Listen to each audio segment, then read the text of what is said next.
இன்னைக்கு பாத்தீங்கன்னா திருவரங்கத்துல ஆயிரங்கால் மண்டபத்துக்கு எதிர்க்கக்கூடிய தூண்ட்ட நிக்கிறேன். இந்த தூணை பாத்தீங்கன்னா வெறும் ஒரே கல் ஆனது. ஒரு போர்க்கள காட்சியோட நீங்க கீழந்து பாத்தீங்கன்னா தெரியும். கீழ இருந்து அப்படியே மேல் நோக்கி வெறும் ஒரே தூண்ல அமைச்சிருக்காங்க. இந்த தூண்ல இருக்க சிறப்பு பாருங்களேன், ஒரு பெரிய போர்க்கள காட்சியவே இந்த தூண்ல அமைச்சிருக்காங்க. தத்ரூபமான ஒரு குதிரை மேல ஒரு வீரன் வந்து உட்கார்ந்துருக்காரு. அவர் பாருங்க ஒரு ஈட்டி எடுத்து அந்த யாழியோட வாயில குத்தி கிழிக்கிறாரு. அந்த வேல் கூர் பாருங்க அந்த தாடையை கிழிச்சு வெளியே வரைக்கும் வருது. அந்த யாழி வாயில இருக்கக்கூடிய பற்கள்லாம் பாருங்க அப்படியே நுணுக்கமா தெரியுது.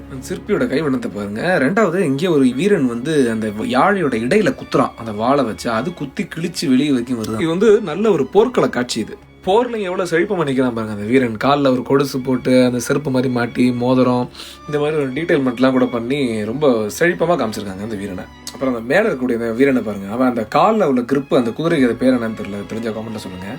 அதை கூட அந்த சிற்பி பாருங்க நுணுக்கமா காமிச்சிருக்காரு அந்த அதில் பிடிச்சி உட்காந்துருக்க மாதிரி. அதோட முக்கியமான அந்த உள்ளுக்குள்ள கவனிங்க, அந்த ஒரு பெண் வடிவத்துல ஒருத்தர் அவருக்கு சடை போட்டிருக்காங்க பாருங்க. கல்லில் சடை மாதிரி செதுக்கிறதெல்லாம் சொல்ல வார்த்தைகளே இல்லை. இவ்வளவு காட்சிகளை வந்து ரொம்ப அழகா வெறும் ஒரே ஒரு தூண்ல சிற்பமா செய்திருக்காங்க. இது மாதிரி ஒரு தூண்ல நான் காமிக்கிறேன் பாருங்க. ஒரு தூண்ல இந்த மண்டபத்தில் இத்தனை தூண் இருக்கு. இந்த பக்கம் இருக்கு, அந்த பக்கம் பாத்தீங்கன்னா இருக்கும் வெள்ளை கோபுரம் பக்கத்துல.